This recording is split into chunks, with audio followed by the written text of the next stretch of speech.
you do not go on your first date and this person physically assaults you. That rarely, if ever, happens, and then that's your indicator, just like, oh my gosh, this person is abusive. It's not how it works. It often starts off with we need to talk about the love bombing. You have the gaslighting, the manipulation, the control. Financial abuse is prevalent in 99% of domestic violence cases. And that is another misconception, that when it comes to abusive relationship, that every day is bad and every day is abusive and every day is filled with just anger and hurt and pain. And that's not true. There are good days.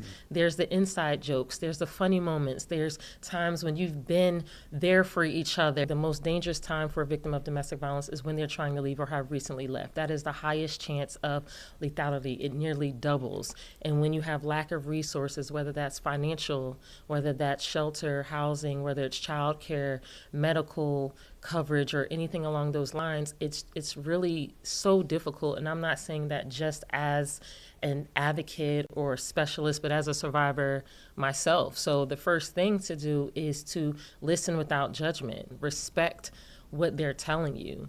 You know, it takes a victim of domestic violence 7 to 10 attempts to leave before they leave for good. Wow. And that doesn't mean you're assaulted 7 times, if you're even physically assaulted.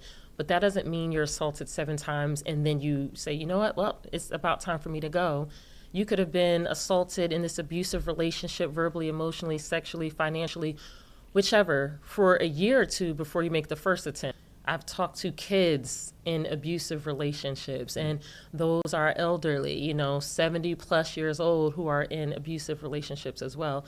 People with PhDs and GEDs.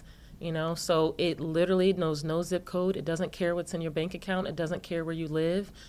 It has so many different faces. I can't tell you how many different shades, sizes, types I've seen throughout the years.